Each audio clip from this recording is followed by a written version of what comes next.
are going to discuss about the electricity, chapter 12, class 10th, where we will deal with the topics factor affecting resistance. तो सबसे पहले तो मैं ये बोलूँगा कि जो नया है हमारे चैनल पर, प्लीज़ हमारे चैनल को सब्सक्राइब करिए, लाइक करिए और ज़्यादा से ज़्यादा शेयर करिए, बेल आइकन को दबाइए सो दैट कि आपको हमारे लेटेस्ट वीडियो जो है वो भी मिले। और 11-12 का भी वीडियो आपको कल से मिलना शुरू हो जाएगा। जो भी स्टूडेंट हमारे फिजिक्स में 11-12 के लिए ग्रेड कर रहे हैं उनको भी कल से हमारा वीडियो मिलेगा।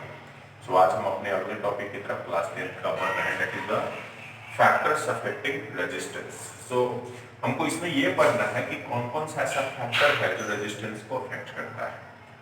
रेजिस्टेंस को अफेक्ट करने वाले कौन से फैक्टर हैं? तो आपको याद होगा लास्ट लेक्चर में मैंने आपको बताया था कि ये हमारा एक लोड है।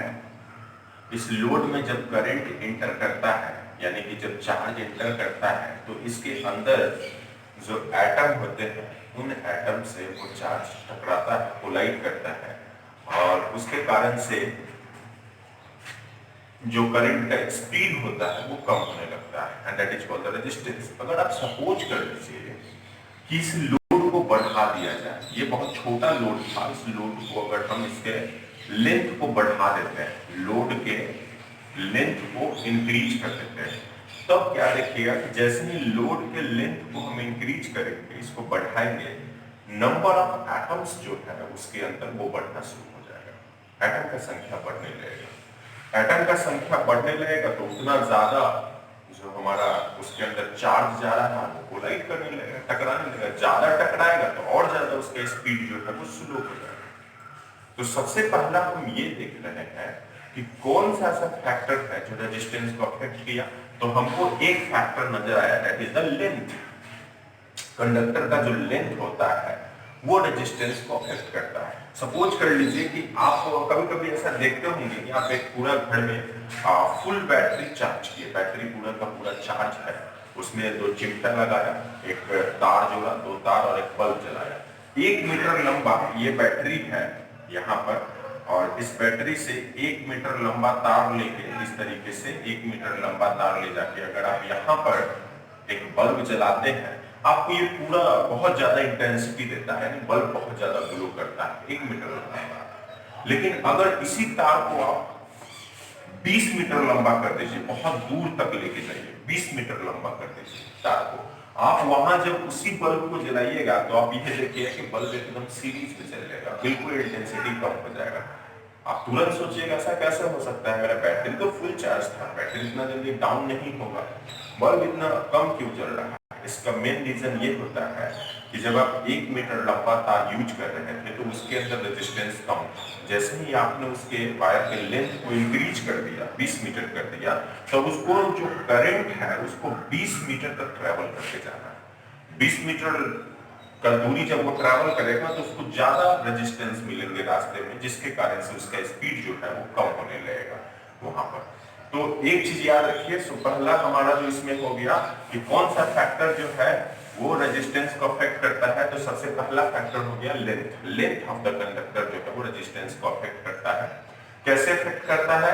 तो लेंथ जब हम बढ़ा रहे हैं किसी कंडक्टर का, रेजिस्टेंस बढ़ जा रहा है। लेंथ कम कर रहे हैं कंडक्टर का, रेजिस्टेंस कम होने लगता है।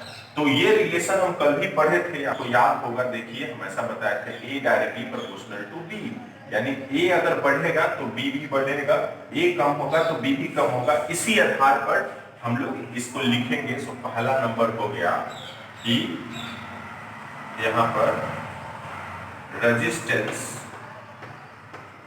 Of a conductor, resistance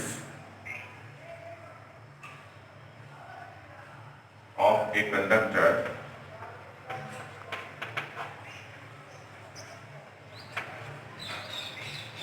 resistance ऐसे लिखिए इसको, resistance is directly proportional, resistance is directly proportional to length of the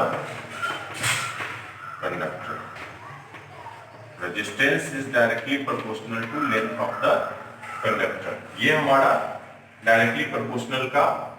तो इसको अगर हम लोग सिंबल में लिखना चाहे तो हम कैसे लिख सकते हैं? सिंबल में R डायरेक्टली प्रोपोर्शनल का symbol and this is the L। R directly proportional to L, यानी resistance is directly proportional to length of the conductor. ये हो गया। सेकेंड नंबर में जो है दूसरा फैक्टर, अब देखिए दूसरा फैक्टर को थोड़ा सा समझिएगा। दूसरा फैक्टर को समझने का यहाँ पर कोशिश करिए। हमारा दूसरा फैक्टर क्या होता है? तो दूसरा जो फैक्टर है वो ये है कि आप सपोज कर लीजिए कि एक छोटा सा रोड है, नैरो रोड है, और इस रोड पर एक 50-60 जो है बाइक लेकर चल रहा है। 50-60 बाइक इस रोड के ऊपर चल रहा है, बहुत पतला रोड। अब आप ये देखिएगा कि जब 50 बाइक इस रोड के ऊपर चलने लगेगा तो बहुत ज्यादा ट्रैफिक जाम होने लगेगा, वो सही से नहीं जा पाएगा, यहाँ पर बहुत मुश्किल होगा, पूरा का पूरा ट्रैफिक जाम हो जाएगा। लेकिन इसी 50 बाइक को उठा के अगर एक हाईवे के ऊपर डाल दिया जाए, एक हाईवे पर डाल दीजिएगा, वहां कोई प्रॉब्लम नहीं होगा, आसानी से वो 50 का 50 बाइक जो है वो रोड पर चलते जाएगा।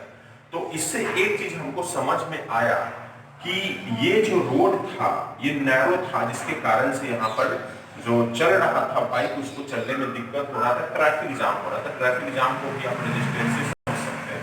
और यहाँ पर बहुत ज्यादा फ्लैट रोड है, यहाँ पर आसानी से हमारा बाइक जो चलने जा रहा है उसको कोई प्रॉब्लम नहीं हो रहा।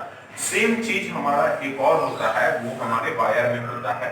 कल भी हम बात किए थे वायर को हम लोग कैसे पढ़ते हैं। फिजिक्स के क्लासेस में वायर को हम लोग जब लेंगे तो उसको हम लोग उसके क्रॉस सेक्शन एरिया से लेते हैं।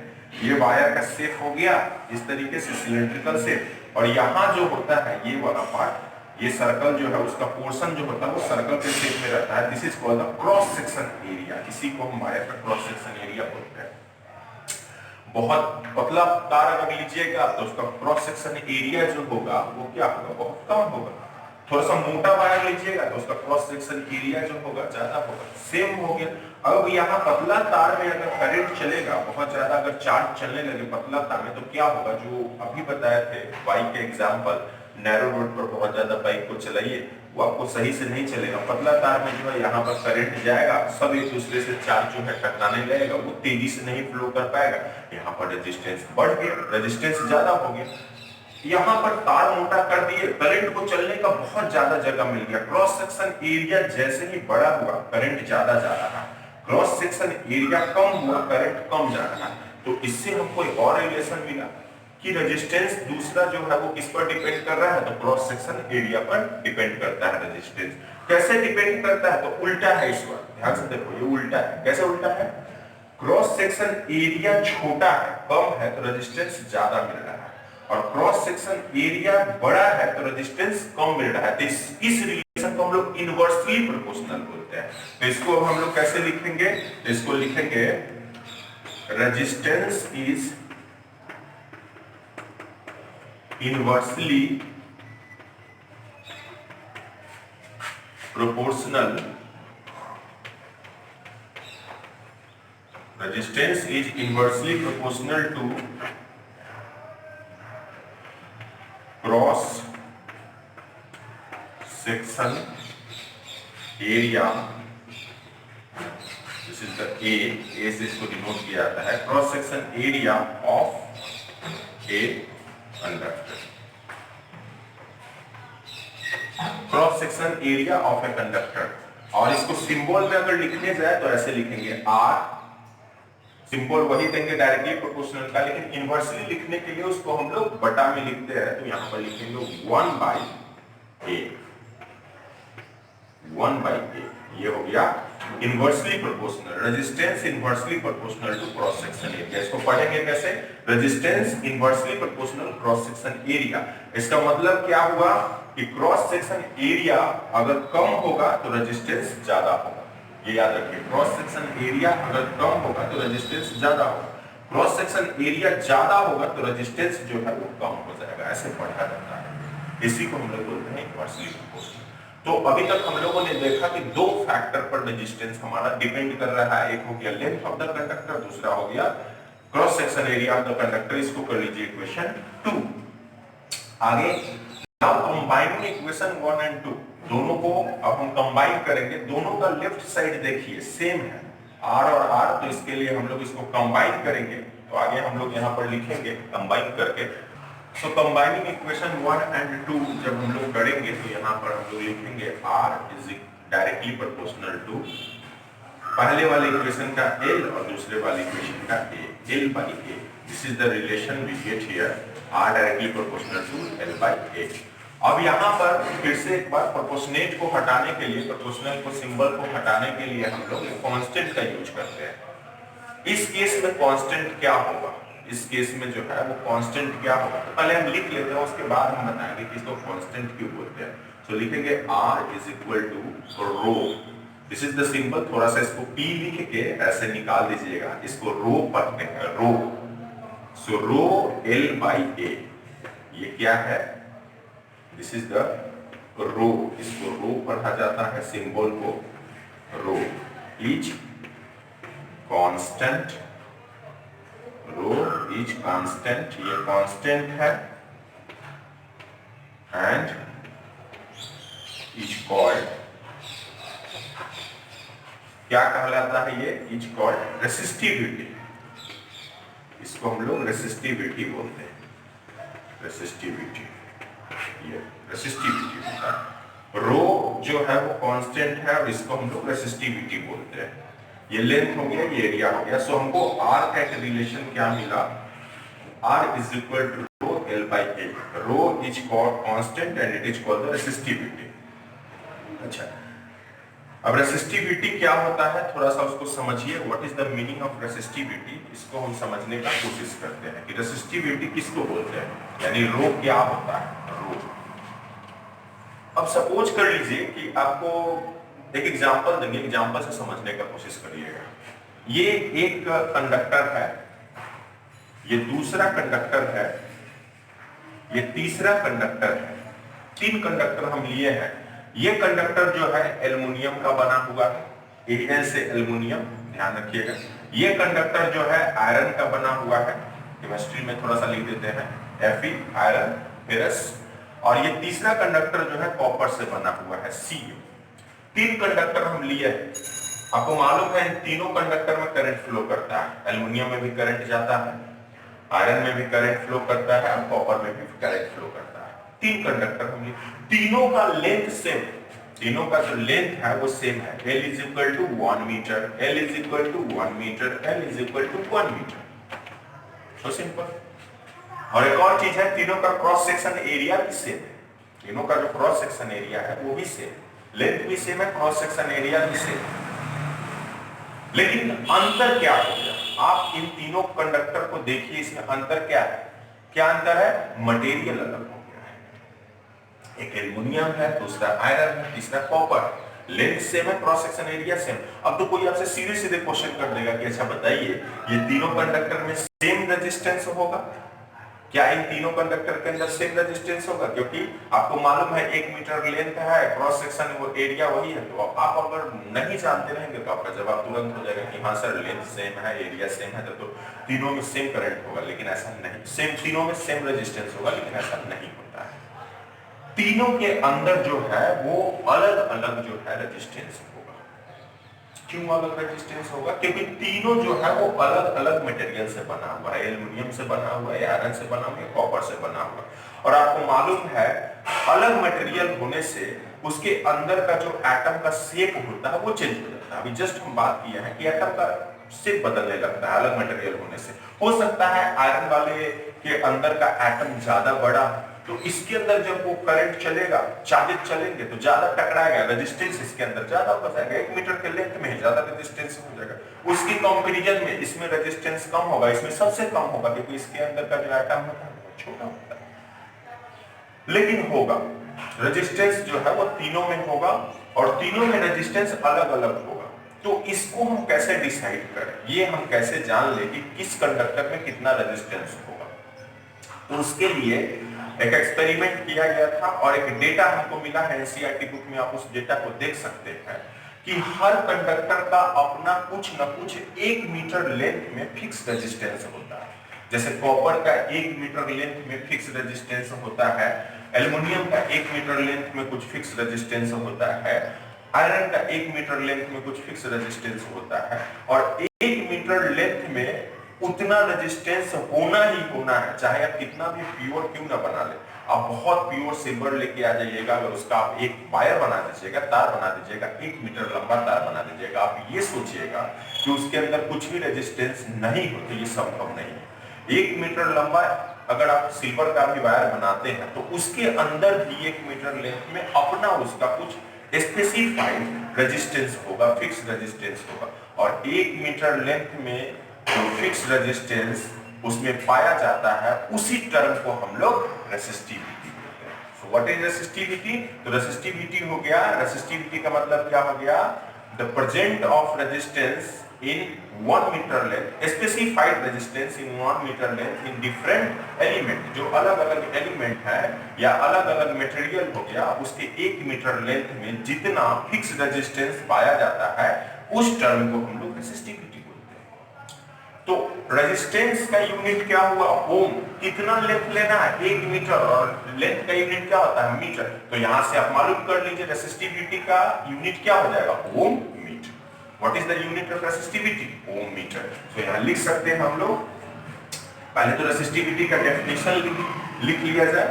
तो रेसिस्टिविटी हो गया कि 1 मीटर लेंथ में जितना रेजिस्टेंस पाया जाता है किसी भी कंडक्टर के अंदर, that is called the resistivity.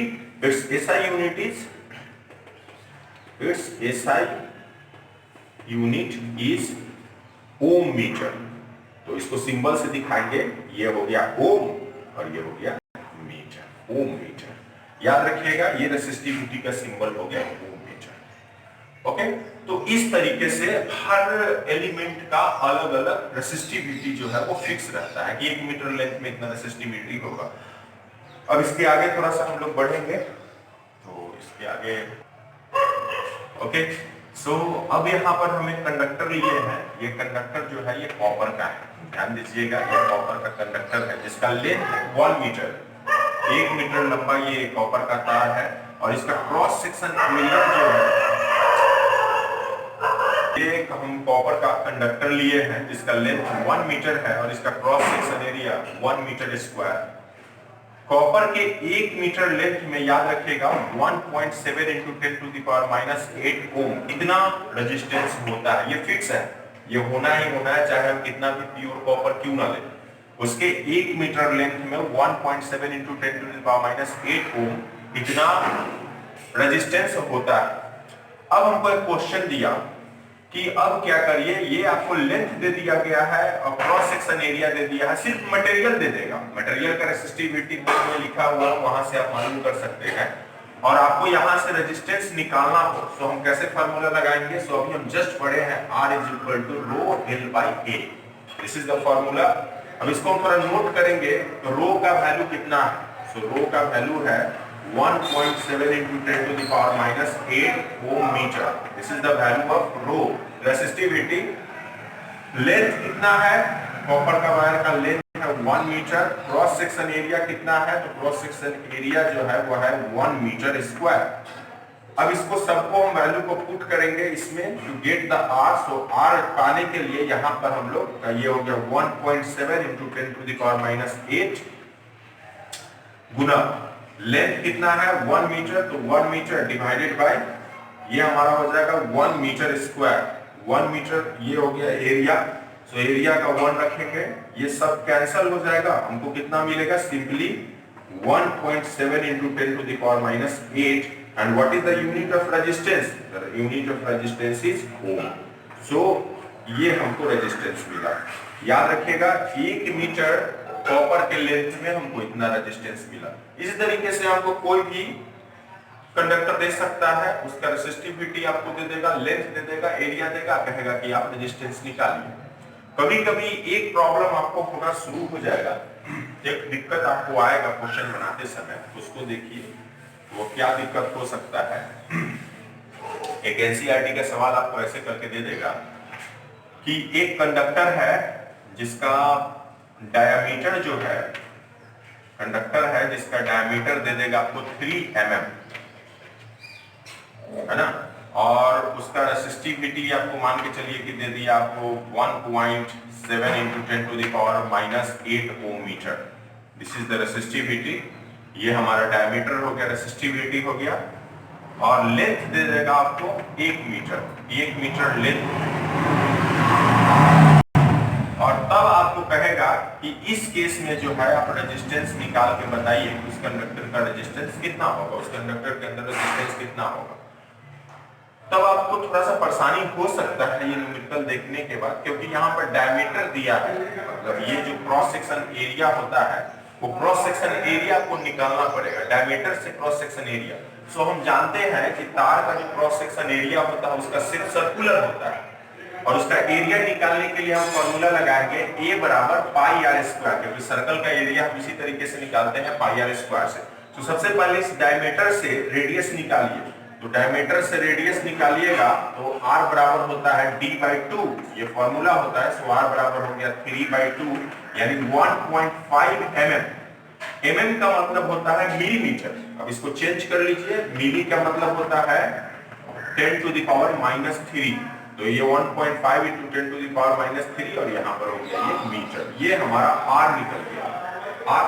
अब इससे हम एरिया निकालेंगे तो a बराबर हो जाएगा, इसके फॉर्मूला में बैठाइए, पाई का वैल्यू 3.14 गुना r का value 1.5 into 10 to the power -3। इसका स्क्वायर करना है तो 2 टाइम्स लिख दीजिए, 1.5 इंटू 10 टू द पावर -3। ये हमारा एरिया।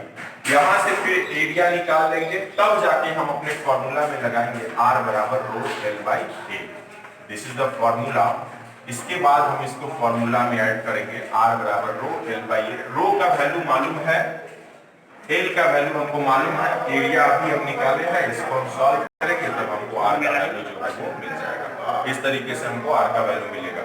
इस तरीके का न्यूमेरिकल जो है हम लोग नेक्स्ट सेशन में करेंगे। बहुत सारा न्यूमेरिकल इसके ऊपर करना है एनसीईआरटी का। ये तो हम अभी जस्ट अपने से क्वेश्चन दिए हैं, उनका क्वेश्चन उठा के फिर हम एक दो न्यूमेरिकल सॉल्व करेंगे और तब आएंगे।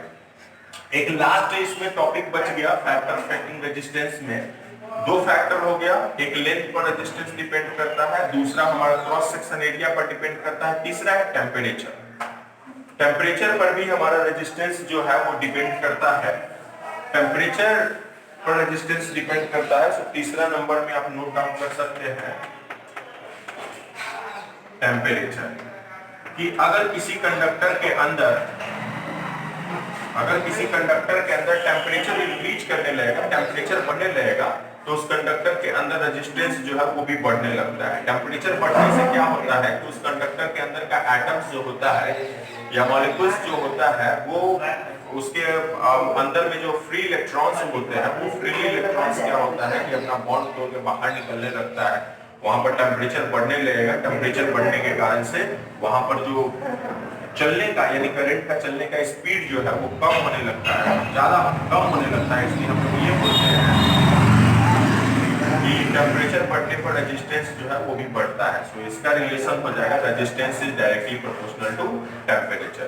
तो इसमें हमारा इतना ही टॉपिक था फैक्टर अफेक्टिंग रेजिस्टेंस में। नेक्स्ट क्लास में हम लोग इसका न्यूमेरिकल करेंगे और उसके बाद हम लोग बात करेंगे series and parallel of the resistance. Thank you for